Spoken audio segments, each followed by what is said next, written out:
La paix et la sécurité, c'est véritablement les vœux des Burkinabés, vu que sur le plan sécuritaire, au cours de cette même semaine, 7 militaires et 4 VDP ont péri dans 2 attaques survenues le 5 mai au nord et au centre-nord du pays. Du côté de l'ennemi, on dénombre une vingtaine d'assaillants neutralisés lors de ces opérations selon le communiqué de l'armée, de l'armement et bien d'autres matériels récupérés. Et le samedi 7 mai, la maison d'arrêt de correction de Nouna, dont la Kossi a été la cible d'une attaque. Le bilan officiel fait état de détenus portés disparus et de dégâts matériels. Le communiqué du ministère de la Justice indique qu'aucune perte en vies humaines ni de blessés n'ont été enregistrés. Voici pour le récap de l'actu. La situation sécuritaire, très chers téléspectateurs, sera l'un des points que nous allons aborder tout à l'heure avec deux invités. L'un des débats de ce soir est consacré à l'analyse des 100 jours de pouvoir du président Damiba.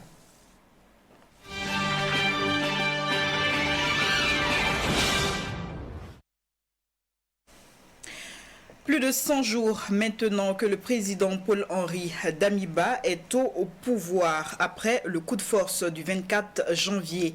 Pour analyser l'état de la nation sous sa présidence 3 mois après, je reçois pour vous Seydou Boni, les membres du Balai citoyen. Bonsoir et bienvenue. Bonsoir, madame. Nous disons également bonsoir à Roland Gungunga. Il est citoyen et fait analyste de la situation sociopolitique au Burkina Faso. Bonsoir. Bonsoir Vanessa Diasso. Alors le décor est campé, fidèles téléspectateurs. La première question elle est adressée à Seydou Boni. Comment se porte le Burkina sous la présidence de Damiba, plus de 3 mois après sa prise de pouvoir, selon bien sûr votre point de vue? Merci beaucoup. Nous dirons que le Burkina ne se porte pas bien, les choses ne vont pas bien, et ce qui fait qu'à un certain moment, on sent que de l'euphorie, de l'espoir, nous tendons timidement vers une forme de désespoir. Et la gestion actuelle des choses fait que nous la caractérisons par deux aspects. Premièrement, nous remarquons une forme d'illisibilité de l'action politique et deuxièmement, une forme d'incohérence dans la gestion des choses. Illisibilité, parce que nous n'arrivons pas à comprendre, le commun du citoyen n'arrive pas à comprendre réellement comment les choses sont gérées. À l'horizon, nous ne voyons rien. Et au niveau sécuritaire, nous sentons réellement une forme de trouble. Nous ne savons réellement pas quelle option adopter. Là-dessus. J'aimerais insister que nous parlons bien sûr de la question sécuritaire, vu que les différents secteurs de développement sont multiples. Restons campés sur la situation sécuritaire. Voilà, c'est ce que nous avons dit. Et au niveau sécuritaire, c'est le désespoir total. Et chaque jour, nous entendons encore des villes qui tombent, nous entendons des FDS qui tombent, nous entendons des VDP qui tombent. Et tout cela, il fait que le Burkinabé se sent vraiment touché. Parce que l'une des raisons essentielles qui a poussé les militaires au pouvoir, c'était que la question sécuritaire était mal gérée sous M. Roch Christian Kaboré. Aujourd'hui, les choses ne vont pas bien. Nous ne sentons pas une forme d'amélioration, nous ne sentons pas une forme d'avancée. Et en cela, il faut dire que la dynamique d'ensemble, on doit l'analyser, elle n'est pas révisante. Mais est-ce qu'on peut véritablement dire que cette dynamique est la directive donnée à ces troubles, vu que les multiples sorties du chef de l'État sont assez claires sur le point? Il s'agira de neutraliser cette menace jusqu'à la racine. Oui, mais jusque-là, il y a encore rien. Si on va faire le bilan, nous sentons que les choses n'avancent pas. La plupart est bien informé que moi. Ils vont apprendre que l'animal a été attaqué.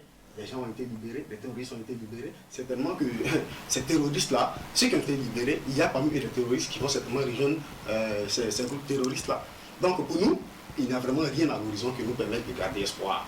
Mais nous savons que les choses telles qu'elles avancent ne peuvent pas nous conduire vers une forme de résurrection de l'État, vers une forme de résurrection ou de sauvegarde de notre territoire entièrement. Les choses ne vont pas bien, il faut le dire, il faut être honnête.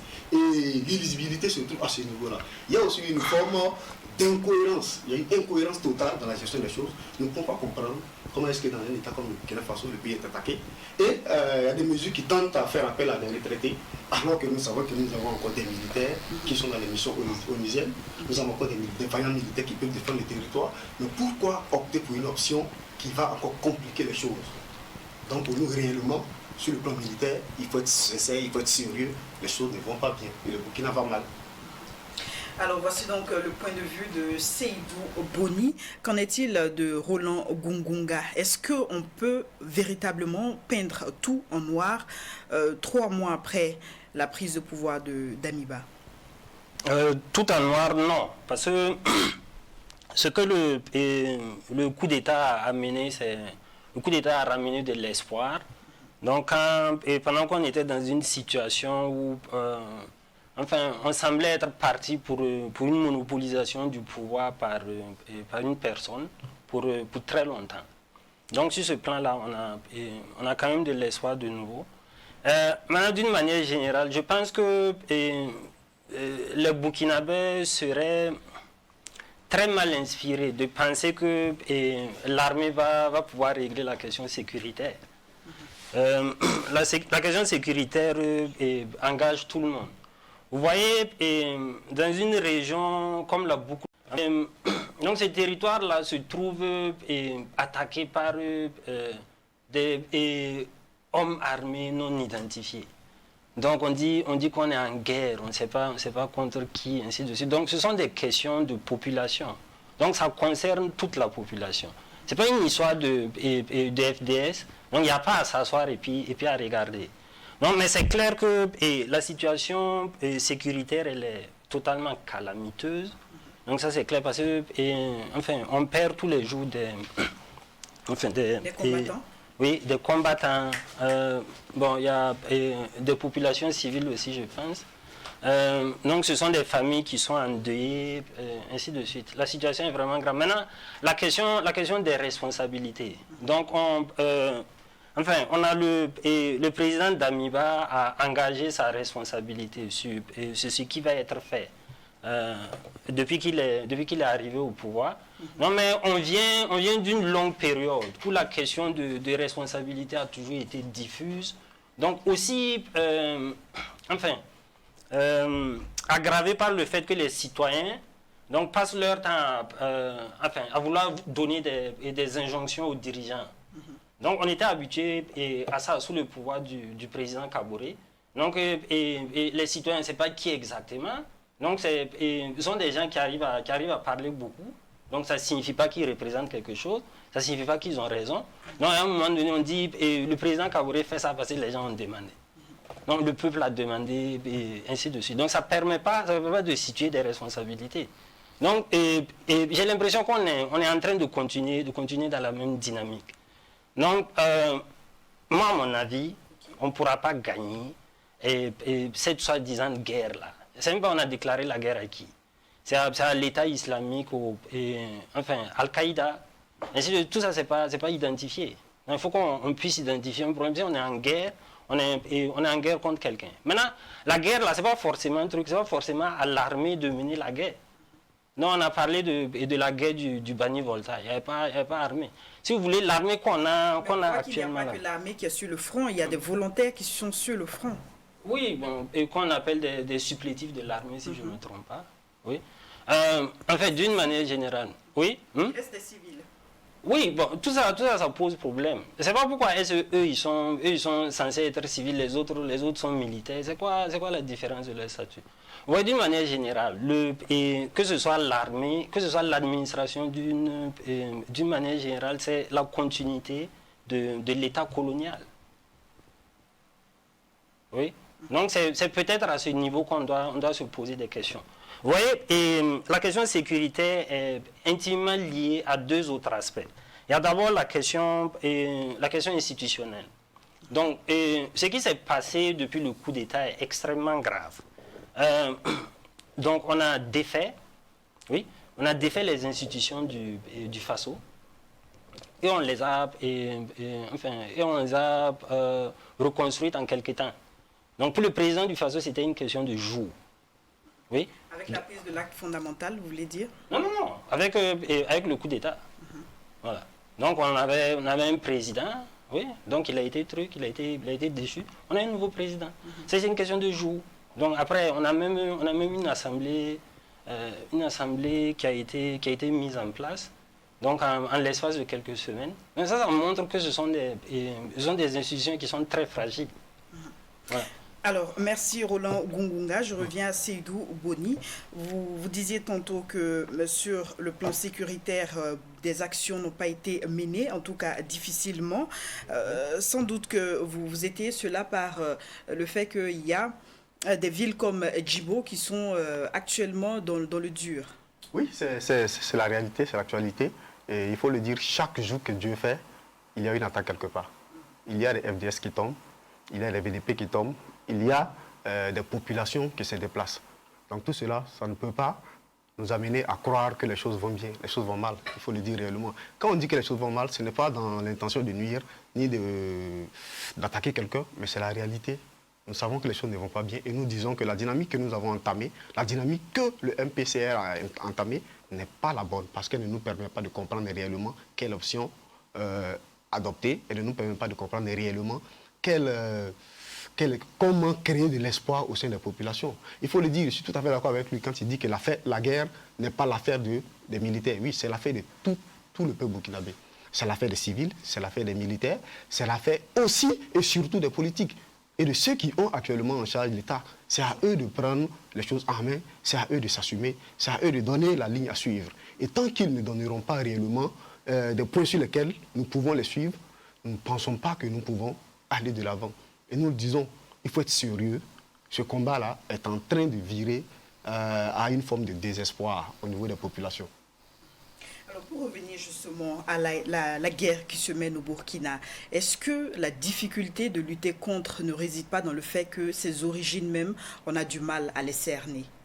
Oui, il y a peut-être ça. Il y a peut-être ça. Les analyses diront que... Beaucoup parlent de crise interne, de crise endogène et moins d'une invasion externe. Non, ça dépend comment, quel que soit le nom qu'on lui donne. Le fait est réel. Le fait est que le Burkina Faso est attaqué. Il est attaqué. Au début, on nous disait que c'était des hommes armés venus d'ailleurs. On se rend compte qu'aujourd'hui, il y a des fils du pays qui sont embrigadés dans cette cause-là. Donc, pour nous, c'est une affaire tout à fait nationale. C'est une guerre, il faut la mener contre tous ceux qui nous attaquent. Qu'ils viennent du Burkina Faso, qu'ils viennent d'ailleurs, un ennemi est un ennemi. Il n'y a pas de sentiment. Je pense qu'il faut faire cette guerre-là de manière frontale, il faut la faire de manière sérieuse et surtout de manière honnête. Quand nous disons qu'il faut la faire de manière honnête, c'est parce qu'il y a beaucoup d'actions qui ne nous permettent pas réellement de suivre ce qui se fait. Prenons par exemple l'attaque d'Inata. Jusque-là, nous nous rendons compte qu'il y a des personnes qui étaient mises en cause dans cette affaire, mais qui ont été promis à d'autres postes, sans même que la lumière n'ait été faite sur cette affaire-là. Donc pour nous, nous disons qu'il y a déjà une certaine volonté de ne pas laisser voir les choses clairement. C'est ce que nous disons. Et c'est dramatique. C'est dramatique parce que chaque fois que nous traînons le pied, chaque fois que nous tardons, c'est des populations qui meurent. Chaque fois que nous tardons, c'est des hommes qui tombent. C'est des parties du territoire qui sont englouties par ces forces nauséabondes-là. C'est également des populations qui se déplacent, qui sont appelées PDI. Donc, alors, sur l'affaire Inata, si vous vous rappelez bien, il y a une instruction judiciaire qui est en cours. Oui, l'instruction judiciaire n'a pas empêché le président de nommer certains officiers qui étaient quand même mis en cause dans cette affaire, qui avait été limogés ou je ne sais pas, à qui on avait en tout cas, qui étaient en réserve. Mais ces personnes ont été promues à d'autres postes. Nous ne dirons pas les noms ici, vous êtes journaliste, vous savez de qui nous parlons. Mais nous disons clairement que les choses ne permettent pas de voir clairement qu'est-ce qu'on veut, comment on veut mener la guerre et pourquoi mener la guerre. Alors, Roland Gungunga, tantôt vous évoquiez la question du néocolonialisme dans ce qui se passe au Burkina. Pouvez-vous être plus explicite? Par exemple, cette histoire de terrorisme, je pense que ce sont des affaires de puissance qui sont encore en train de se quereller. Donc, probablement des États arabes, oui, contre les Occidentaux, et ainsi de suite. Donc on a vu ce qui s'est passé le 11 septembre 2001. Donc tout ça, je pense que, donc même avant ça, on a eu des attentats de pays arabes, arabo-musulmans contre contre des Occidentaux. Moi, je pense que c'est la continuité de tout ça. Donc vous refutez la thèse selon laquelle ce sont des nationaux qui s'en prennent à d'autres nationaux pour des causes peut-être liées à une sorte d'injustice quelconque. Ça, c'est venu après. Donc, il est évident qu'il y a des opportunistes, surtout dans un pays où le dénominateur commun, c'est la misère. Donc, quand ils voient qu'il peut se faire de l'argent ici, là, ils vont pas hésiter. Non, mais sinon, tout ça, ce sont des querelles.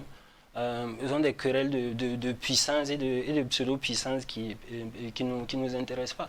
Vous voyez, nous avons eu beaucoup de problèmes qui viennent de ça. Oui. Nous, on a subi la guerre froide ici aussi. Oui. Donc, où les révolutionnaires communistes, oui, donc se sont fait décapités par les États-Unis, qui étaient en guerre contre le communisme. Ces lointaines-là ont réellement des répercussions sur la crise que nous traversons. Mais bien sûr.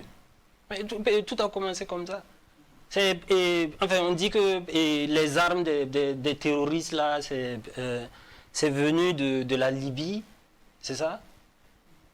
Et que, c'est suite à ce qui s'est passé en Libye, là, il y a plein de théories qui circulent. Mais tout ça, ça vient de là. C'est pas un problème qui est né comme ça au Burkina. Donc c'est clairement venu d'ailleurs. Alors Seydou Boni, j'aimerais bien vous entendre sur la question du dialogue avec ceux qui veulent déposer les armes et revenir au sein de la nation. Quel est votre avis là-dessus? Oui, nous pensons qu'à ce niveau-là, il faut d'abord qu'on soit clair qui dialogue avec qui. Actuellement, nous ne comprenons pas réellement quelle option nous adoptons. Est-ce l'option du dialogue, il faut être sincère, ou est-ce l'option militaire? Les deux options, le président était clair à ce sujet. Bien. Si nous partons pour les deux options, dans ce cas, il faut une sincérité dans la lutte. Nous l'avons dit. Nous ne jugeons pas de l'utilité d'une action par rapport à une autre, mais nous disons que la finalité, c'est qu'on aboutisse à la paix, à une paix sereine. C'est qu'on aboutisse à une libération totale du pays. Donc, quelle que soit l'option que nous allons adopter, il faudrait que derrière cette option-là, il y ait une réflexion profonde qui a été menée auparavant et que sur le terrain, il y ait une forme d'honnêteté. Il y a une forme de sérieux dans ce que nous allons faire et que chaque fois, qu'on rende réellement compte de ce qui se passe. Pour nous, c'est ça en fait. Voilà. Donc il faut des acteurs crédibles qui soient au devant de ces dialogues. Oui. Non, ne parlez pas forcément de dialogue. Nous parlons du combat. Quand nous parlons du combat, nous disons que tout ce qui est mené dans l'intention de ramener la paix au Burkina Faso, dans l'intention de nous ramener dans notre état normal, doit être entamé. Mais l'option dialogue, nous ne l'avons pas encore expérimenté, nous ne savons pas, nous ne prononçons pas dessus. Mais nous disons, nous sommes honnêtes là-dessus. La vraie libération du Burkina Faso... ne veut pas dire qu'il ne faut pas y aller. Non, nous n'avons pas dit cela. Nous disons seulement qu'il faut être honnête dans ce que nous faisons. Il faut être clair dans ce que nous disons et que, quelle que soit l'option que nous allons emprunter, quel que soit le chemin que nous allons emprunter, il faut que le peuple sache où est-ce que nous allons. Il faut que le peuple sache qui sont les acteurs qui seront intéressés. Il faut que le peuple sache quelles sont les armes qu'on lui donne pour se défendre. Quand je parle du peuple, je parle aussi bien des FDS que des civils. Je parle aussi des VDP. Je parle de tous ces Burkinabés qui sont conscients de la réalité, tous ces Burkinabés qui prennent la chose à cœur. Oui. Votre opinion sur la question? Moi, je pense que ce qu'il faut faire, c'est bien de faire l'option militaire, l'option dialogue, mais au-delà de tout ça, ce qui est important, c'est que nous dialoguons entre nous. Les Burkinabés doivent se parler. Donc, que ce soit l'option militaire, l'option dialogue avec des terroristes, nous, on ne se parle pas. Depuis là, c'est ça le problème. Vous voyez, il n'y a pas de dialogue politique, il y a des dialogues sur rien du tout dans ce pays-là. On a voulu faire la réforme du système de l'éducation. Il n'y a pas eu de dialogue. Donc, on prend des mesures, on impose aux gens. Il n'y a pas eu de dialogue, c'est-à-dire les syndicats n'ont pas été associés. Soyez plus explicite. Non, il faut qu'on se parle, entre frères. Avec voyez? Qui Avec qui Les ethnies doivent se parler. Donc, il faut qu'on comprenne qu'il faut qu'on construise les choses autour des ethnies. Nous définissons tous autour de l'ethnie. Oui. Donc, maintenant, on a une construction, et je ne sais même pas comment est-ce qu'elle est pensée, que c'est et par région, ainsi de suite. Moi, j'étais choqué quand j'ai lu le rapport de l'INSS sur le recensement. Il n'y a pas de données sur les ethnies. C'est par région. On classe les gens par région, et c'est tout. Nous, on ne s'identifie pas, on ne s'identifie pas nos ethnies. C'est ça la construction que nous connaissons. Alors, vous voulez donc dire qu'il faut une sorte de dialogue national avec toutes les composantes de la société? Bien sûr. On n'a jamais tenu ce dialogue.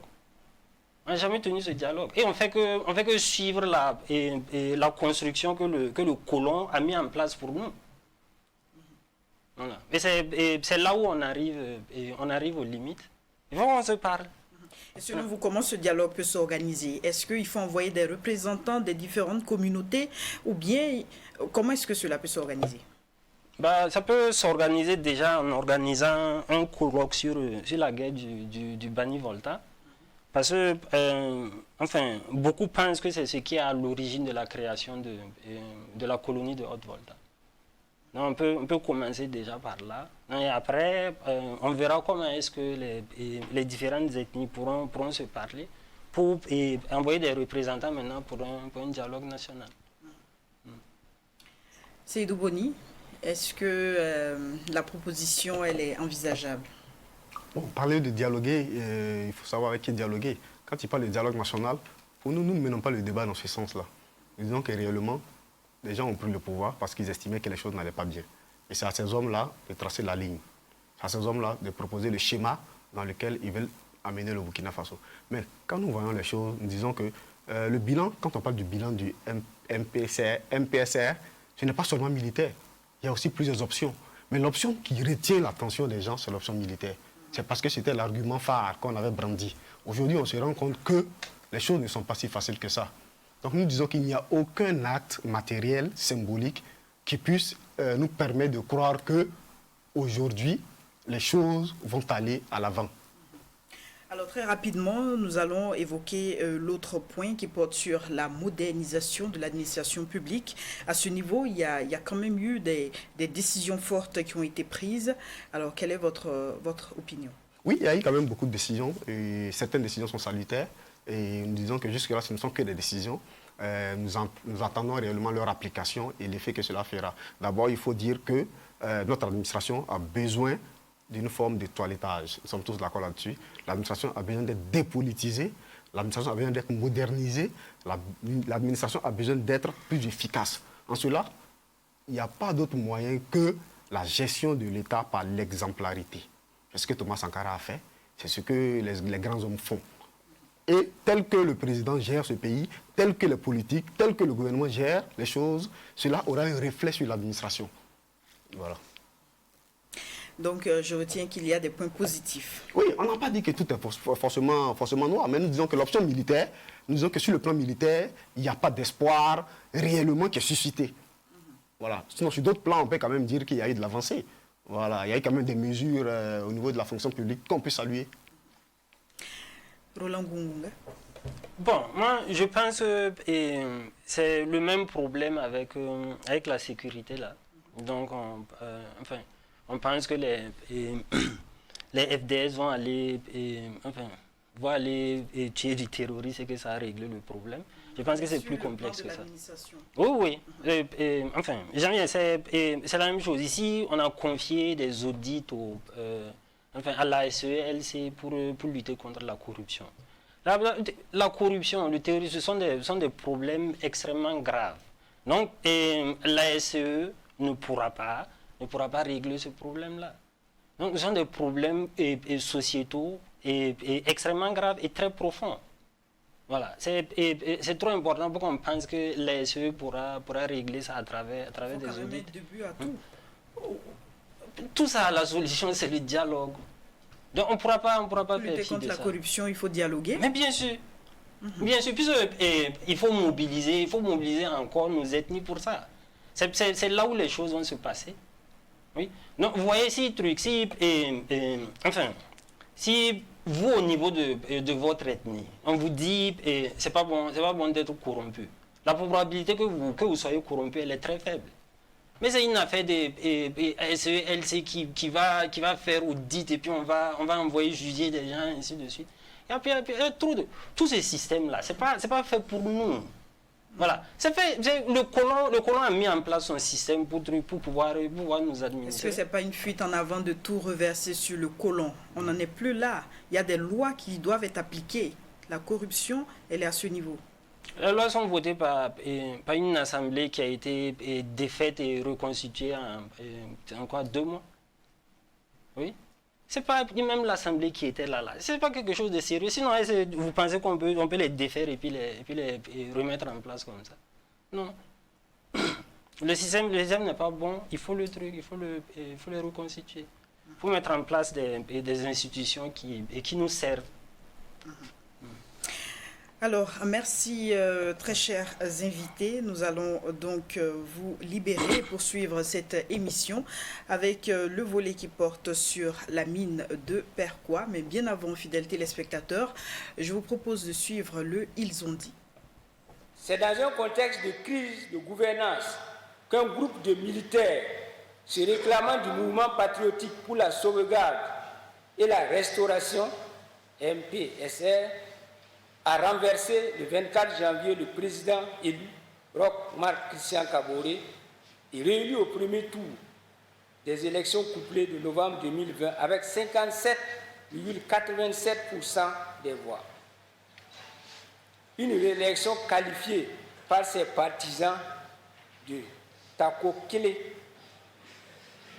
Convaincu d'une victoire du président Kaboré dès le premier tour, Simon Compaoré, son directeur de campagne, n'avait-il pas rassuré les militants du MPP au cours d'un meeting avec son célèbre slogan Hakuna Matata, avant de sortir quelques jours plus tard sa fameuse expression « The game is over ». Quant au travail d'adoption de projets de loi, il devrait évoluer afin de montrer à nos populations que l'ère de vote mécanique est définitivement révolue. Nous tiendrons, chaque fois que le besoin, en allant l'exécutif au nom de l'intérêt supérieur de notre nation.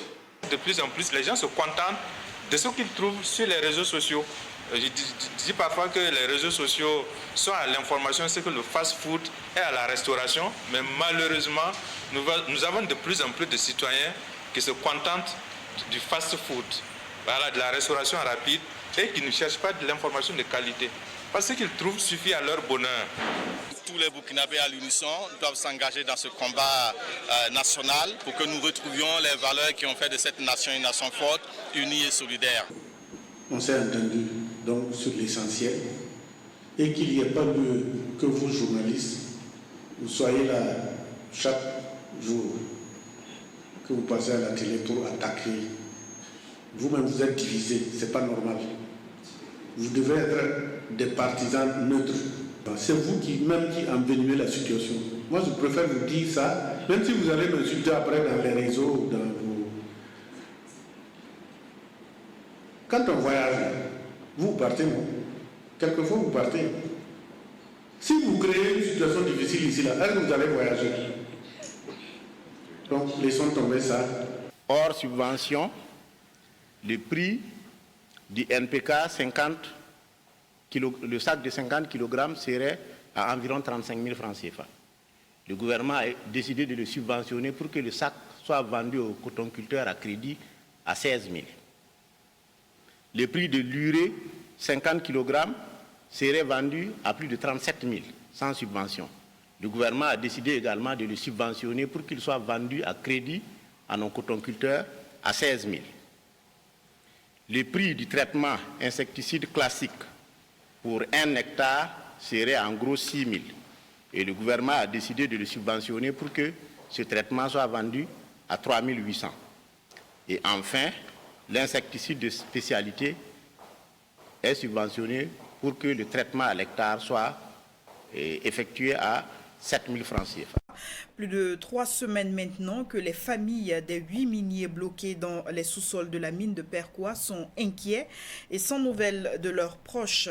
Les travaux de pompage des souterrains sont passés à une vitesse supérieure grâce à l'installation de 2 pompes supplémentaires plus performantes, si l'on en croit le communiqué du service d'information du gouvernement. Que sait-on d'une mine souterraine, mais surtout comment les familles vivent cette longue attente? Pour répondre à cette interrogation, nous recevons pour vous, fidèles téléspectateurs, Maître Edassou Rodrigue Bayala. Il est le parent d'un des miniers bloqués dans la mine de Perquois. Bonsoir et bienvenue. Bonsoir, madame. Nous disons également bonsoir à Aimé Désiré Meda, qui est ingénieur géologue. Bonsoir. Bonsoir, madame. Alors la question pour commencer, elle est à Edassou Bayala. Comment est-ce que vous appréciez les informations communiquées par le gouvernement qui tendent à rassurer les familles? Merci beaucoup, madame. Permettez-moi, avant de répondre à votre question, de traduire toute la reconnaissance de l'ensemble des familles des travailleurs, l'égard des personnes morales et privées.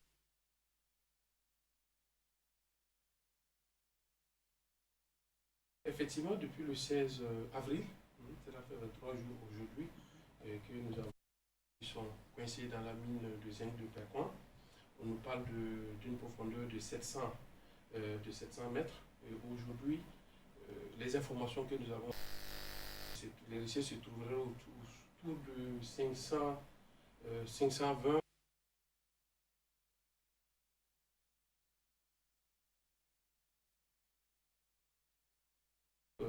Pour nous, les recherches, quoique ces derniers temps, le gouvernement a pris le taureau par les cornes, depuis que la lettre avait été donnée depuis le 16 avril, nous pensions que, effectivement, si les choses avaient été prises à main, comme cela est le cas aujourd'hui, où vous avez la cellule de crise qui s'est déjà déplacée sur place à Rio, avec des membres du gouvernement qui sont au four et au moulin, nous pensions que si les choses avaient été prises à plat de corps depuis le 16 avril, aujourd'hui nous aurons vu les résultats probants.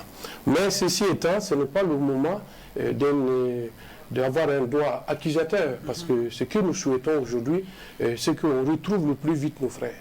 Et nous avions constaté que au niveau de la mine, toute l'information n'a pas été donnée. La mine n'a pas très vite, effectivement, avoué son incapacité notoire à pouvoir poursuivre les recherches et apporter les secours par manque de matériel adéquat. Aujourd'hui, nous entendons que des machines viennent du Ghana, sont venues du Ghana déjà, d'autres doivent venir d'Afrique du Sud. Cela voudrait dire que depuis le début de cette crise, elle a été quelque part négligée, alors que des vies étaient en danger. Et c'est cela qui nous déçoit trop, mais ce n'est pas pour le moment. Et il faut prier Dieu pour qu'effectivement, on puisse limiter les dégâts et qu'on retrouve les 8 travailleurs qui sont coincés. C'est notre souhait, c'est notre espoir. Le reste, on fera le point. Alors, vous dites que c'est un peu trop tôt pour pointer un doigt accusateur, mais on a vu, lors de sa dernière visite, le chef du gouvernement a tout de même pointé un doigt accusateur vers les responsables de la mine, en disant qu'il y a eu une irresponsabilité qui a été déplorée. Il y a eu des opérations de dynamitage qui ont été faites sur le site avant les inondations du 16 avril. Le même jour, le syndicat qui marchait à l'occasion de la journée du travail accusait le gouvernement d'être responsable de cette situation si toutefois malheur survenait. Est-ce qu'on peut considérer qu'il y a une certaine fuite de responsabilité, le gouvernement qui jette la balle dans le camp des responsables et vice-versa? Vous savez que dans cette situation, quand je dis que ce n'est pas le moment d'avoir un droit accusateur, ça dit aujourd'hui les recherches sont toujours en cours. Et ce que nous pouvons faire, c'est d'encourager et d'interpeller le gouvernement pour qu'il intensifie effectivement les moyens à mettre à la disposition de la mine pour pouvoir poursuivre les recherches. Parce qu'il est constant que c'est avec le temps que le gouvernement lui-même s'est rendu compte que la mine n'avait pas les moyens adéquats pour poursuivre les recherches. Et vous savez très bien que qui peut mettre suffisamment de pression sur une personne morale ou une personne physique dans ce pays, si ce n'est l'État, si ce n'est le gouvernement. Donc ce que nous pensons, lorsque le gouvernement s'est déplacé sur place, et même son Excellence, Monsieur le Premier ministre, la mine lui avait donné un délai du 4 au soir pour avoir des résultats probants. Aujourd'hui, nous sommes au 7, il n'y a pas de résultats probants. Donc ça veut dire que même à l'égard du gouvernement, l'information qui lui est donnée n'est pas exacte. Mais tout ce que nous demandons au jour d'aujourd'hui, Ce n'est pas pour savoir qui a fait quoi, qui n'a pas fait quoi, mais qui doit faire quoi exactement et qu'est-ce qu'il doit faire justement pour sauver les vies. Si les vies sont sauvées, ça veut dire que nous avons déjà limité les dégâts. Nous allons revenir maintenant à la source pour savoir la négligence se trouve à quel niveau. Parce qu'il est clair qu'il y a eu une négligence. Vous ne pouvez pas faire un trou à ciel ouvert. Moi, je ne suis pas technicien du domaine, mais quand vous avez visité les lieux, vous sentez que manifestement, on a exposé la vie des travailleurs en travaillant de cette façon. Ce n'est pas un trou d'orpaillage, c'est une mine industrielle. Et donc, une mine industrielle ne peut pas aller communiquer avec un trou d'orpaillage qui ressemble à un trou d'orpaillage. Donc, visiblement, il y a eu quelque chose qui s'est passé à ce niveau.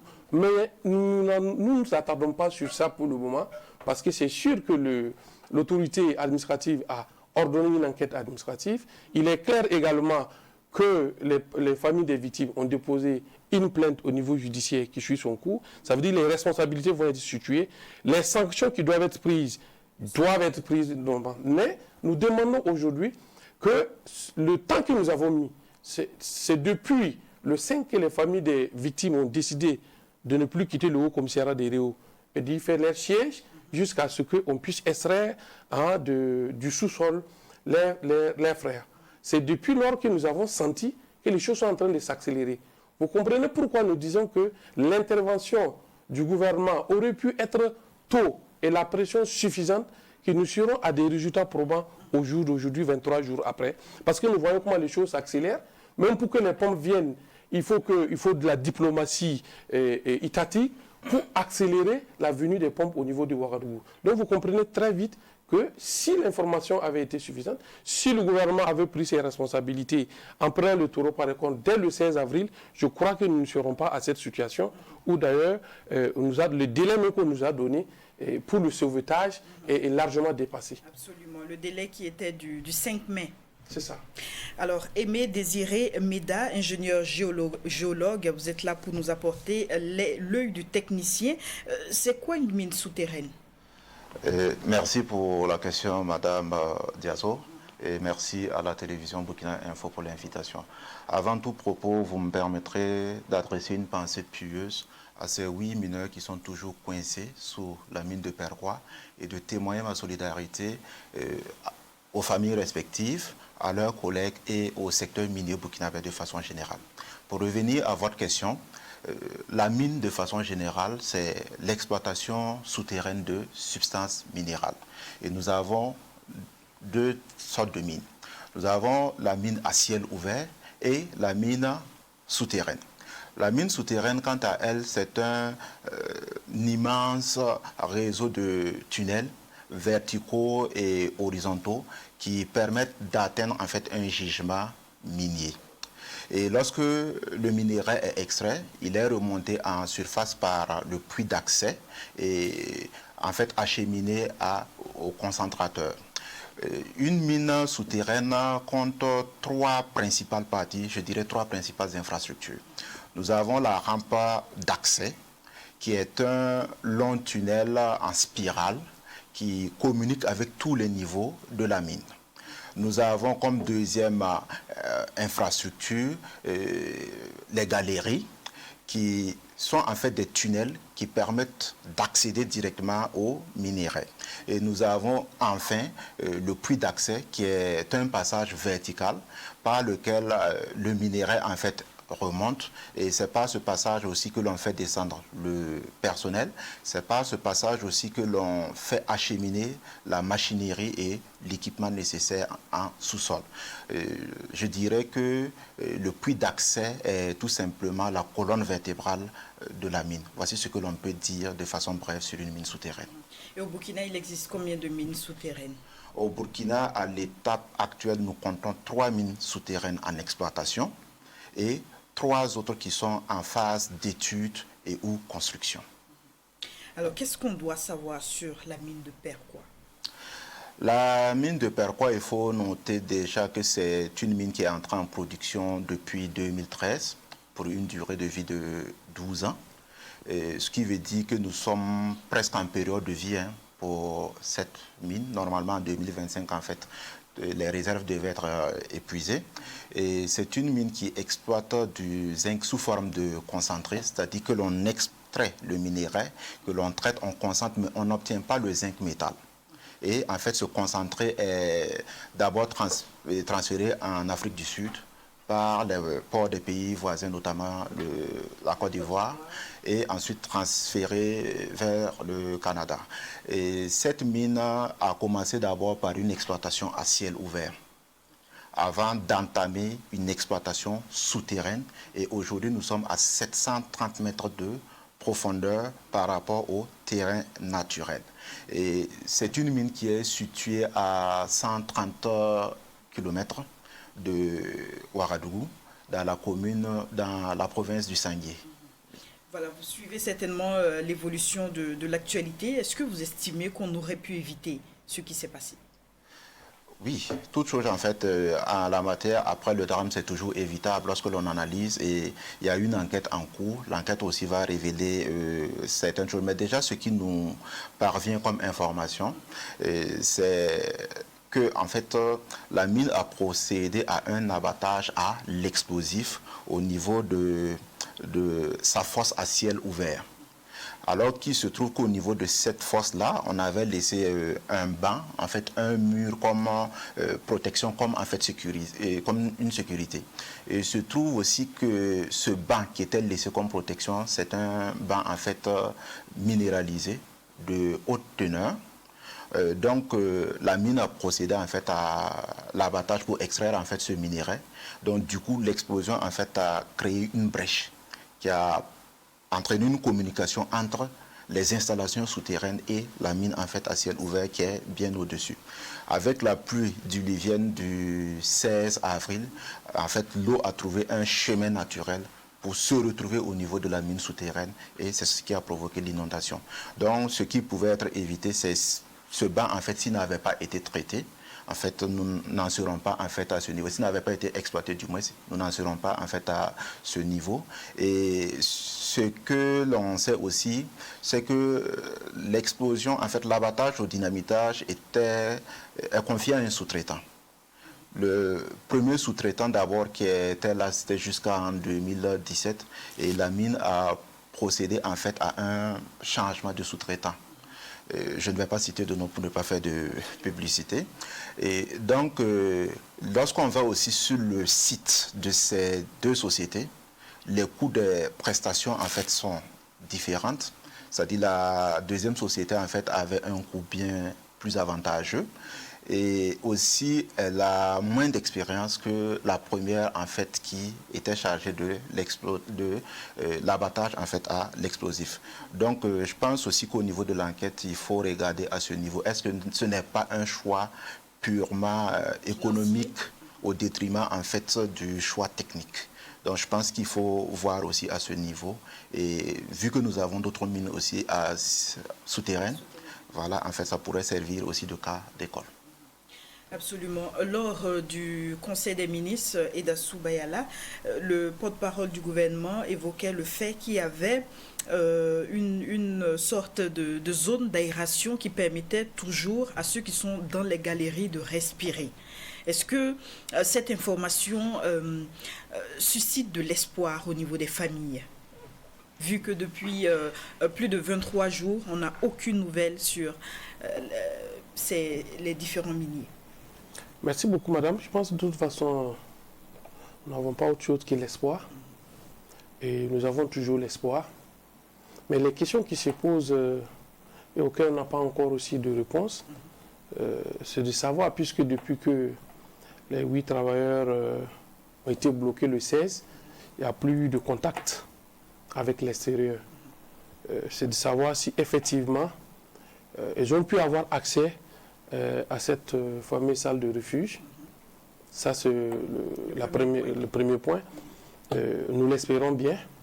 Le deuxième point, c'est de savoir si cette salle de refuge a été suffisamment aménagée et avec les conditions idéales pour pouvoir y vivre pendant 23 jours. Vous parlez certainement d'approvisionnement. Oui, tout à fait, parce que, comme le dit M. Médard, moi je ne suis pas du secteur des mines, mais je sais qu'une telle salle pour tenir la vie pendant 23 jours, a besoin quand même d'être approvisionné, entretenu, soit en oxygène, en eau, en nourriture. Nous espérons aussi, ce sont des questions auxquelles, pour le moment, nous n'avons pas de réponse au niveau de la mine. Mais je pense que ces inquiétudes ne sont pas au-delà de notre espoir. Et tant que les recherches continuent, nous avons bon espoir. Nous demandons tout simplement au gouvernement qui a pris depuis un bout de temps, quelques jours, les choses en main sérieusement, qu'il ce soit du côté des équipements, le renforcement des équipements venus de l'extérieur, que ce soit l'aide internationale à laquelle nous avions, nous, familles, des travailleurs, appelés depuis le début de cette affaire, depuis le 16 avril, je crois que le gouvernement y travaille. Et nous demandons à ce que ça soit intensifié. Et comme je vous l'ai dit tout à l'heure, il y a 3 membres du gouvernement qui sont sur place et qui dirigent déjà la cellule de crise depuis maintenant 4 jours, qui sont sur place et qui chaque jour vont avec les familles, les représentants des familles au niveau de la mine pour observer et constater l'avancée des recherches et revenir faire le point journalier. Je crois que c'est ce que nous avions souhaité, c'est à quoi nous avions appelé depuis le 16 avril. Parce qu'on s'est rendu compte qu'en fait, la mine n'avait pas la capacité de faire face à cette crise. Et elle ne l'a pas avoué. Voilà. C'est ça notre amertume aujourd'hui. Si cela avait été fait depuis le départ, nous n'en serons pas ici aujourd'hui. C'est vrai que toute la nation a espoir que l'on puisse retrouver ces travailleurs, mais est-ce qu'au niveau des familles, vous préparez tout de même au pire? Pour le moment, je pense que nous ne pensons pas à ça d'abord, parce que nous nous rassurons que les informations qu'on nous a données, que nos frères ont pu effectivement, que tous les travailleurs ont pu effectivement intégrer la salle de refuge, et que la salle de refuge a cette capacité qui peut effectivement tenir 1 mois, voire 2 mois, et que quel que soit le temps que va prendre les recherches, nous allons retrouver les 8 travailleurs vivants. Je pense que nos prières essentiellement, c'est ça, et nous appelons l'ensemble des Burkinabés effectivement à aller dans ce sens, chacun suivant son obédience religieuse. Voilà, tant que les recherches se poursuivent, qu'on n'a rien découvert, nous, notre espoir reste intact à Dieu. Alors justement, c'est quoi une salle de refuge? La salle de refuge est une installation qui est faite au niveau de la mine, au niveau des mines souterraines, avec un certain nombre d'installations pour permettre aux travailleurs, en cas de sinistre, de pouvoir se réfugier et d'attendre d'être sauvés.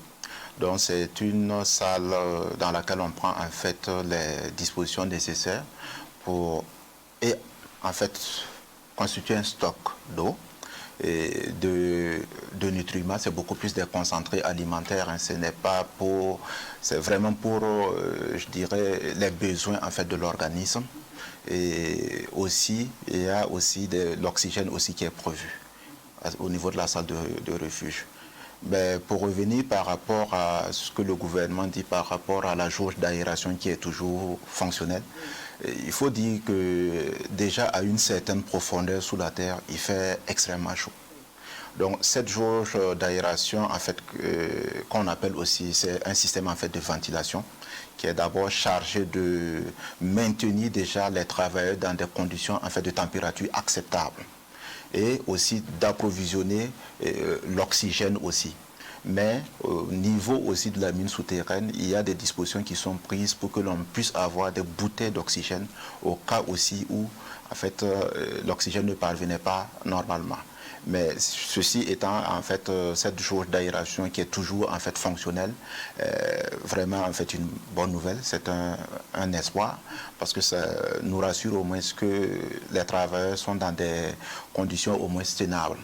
Parce que, comme je le disais tout à l'heure, à une certaine profondeur, en fait, on ne pourra pas tenir pendant un certain nombre de jours. Non seulement l'oxygène et aussi la température. C'est surtout ça. Alors, Eidassou Bayala, le porte-parole du gouvernement au cours d'une des visites dans le Sanguier, a évoqué le problème culturel qui se posait entre les 2 villages. Est-ce que ce problème a été résolu? Bon, j'avoue que c'est un aspect que je ne maîtrise pas beaucoup, auquel je n'ai pas assisté, donc je préfère pour le moment me réserver. Comme c'est le gouvernement lui-même qui a été, je n'ai pas été là-bas, je ne sais pas quel type de problème il y a. Alors, je reviens à vous, Aimé Meda. La mine souterraine, est-ce qu'elle elle constitue un potentiel plus énorme que les mines à ciel ouvert en termes d'extraction de minerais?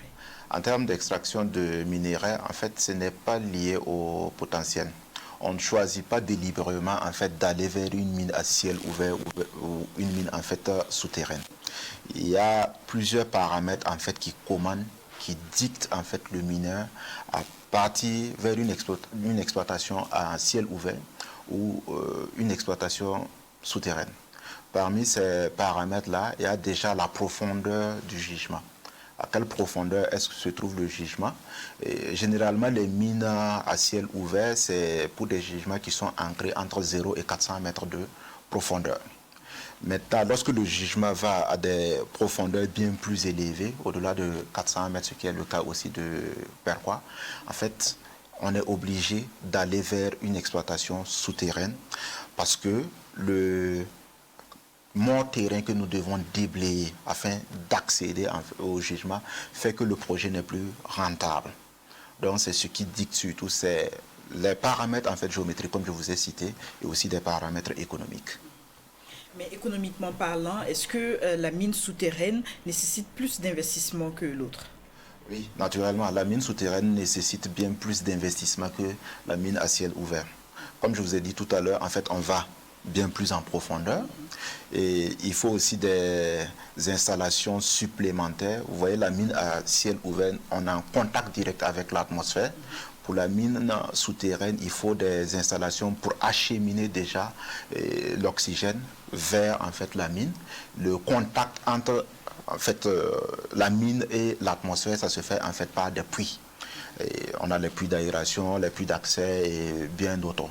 Et aussi, ce que l'on peut noter, il y a aussi les aspects en fait environnementaux aussi qui sont là par rapport à la mine en fait à ciel ouvert. Donc en fait, il faut des installations bien plus sophistiquées et il faut aussi un personnel aussi bien plus expérimenté pour une mine souterraine.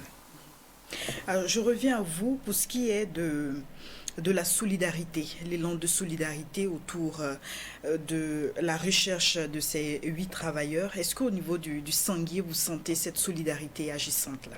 Oui, tout à fait. Je pense qu'au niveau du Sanguier, tout le monde est mobilisé, même au-delà du Sanguier.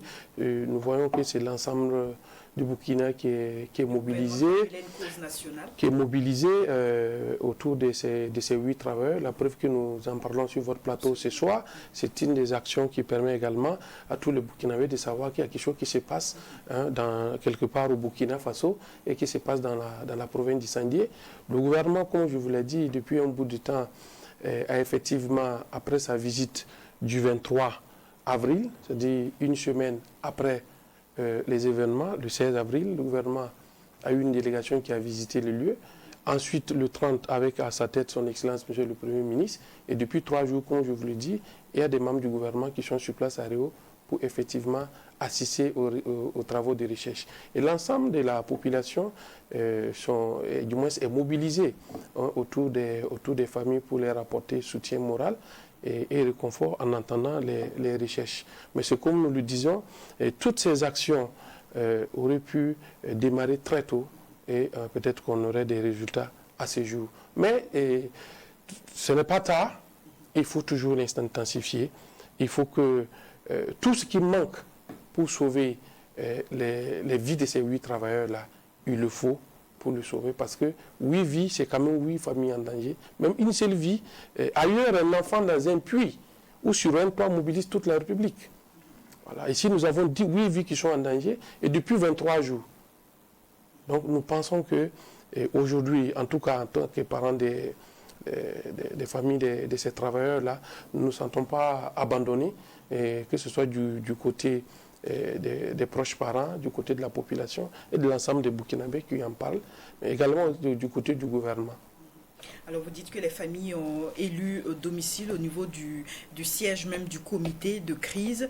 Dans quelles conditions est-ce qu'ils séjournent là-bas justement? Les événements se sont déroulés le 16. On nous a fait savoir que si les travailleurs pouvaient atteindre la salle de refuge, oui, ils pouvaient encore tenir 14 jours, 21 jours. Le 27, les représentants des familles ont donné un ultimatum de 112 heures. Et puis, cet ultimatum expirait, bien entendu, le 30. Et le 30, le premier, le gouvernement était là avec à sa tête son Excellence, Monsieur le Premier ministre. Et il a rassuré les familles que la mine avait donné un délai jusqu'au soir du 4, c'est-à-dire le 5. Au soir du 4 mai, on devait avoir des résultats. Et naturellement, le 5 au petit matin, on devait avoir des résultats probants. Donc le 5, le délai qui a été donné par la mine elle-même, les familles se sont naturellement présentées au niveau du Haut Commissariat, où effectivement toute réunion s'y tenait, qui cherche aujourd'hui pour la cellule de crise, pour dire, bon, vous nous avez donné le 5, nous sommes au 5, quels sont les résultats? Si nous n'avons pas de résultats, nous allons camper ici en attendant que vous nous apportez les résultats. Voilà comment on en est arrivé à là. Alors, ma question est, ils campent au niveau du Haut Commissariat, comme vous le dites, ils se nourrissent là-bas, c'est ça? Bon, ils logent là-bas? Dans quelles conditions, en fait, cela se passe? Je pense qu'actuellement, avec l'intervention du ministre Bassolma, qui est basé, le ministre de la fonction publique, qui est actuellement sur le terrain, et qu'il faut remercier en passant pour toutes les actions qu'il fait au nom du gouvernement et l'ensemble des ministres qui sont sur le terrain là-bas, l'ensemble de tous les techniciens, de tous les ministères qui sont également sur place avec eux là-bas. C'est le lieu de les remercier pour tout le travail qu'ils font et les encourager à faire davantage pour que nous puissions sauver ces vies. Je pense qu'avec le dialogue qu'il a pu avoir avec les familles des victimes, c'est de leur dire, bon, au départ, nous sommes là pour dormir avec vous ici, mais bon, regarde les circonstances, un peu de temps en temps sur soi, le soir, rentrer, quitte à revenir le lendemain matin.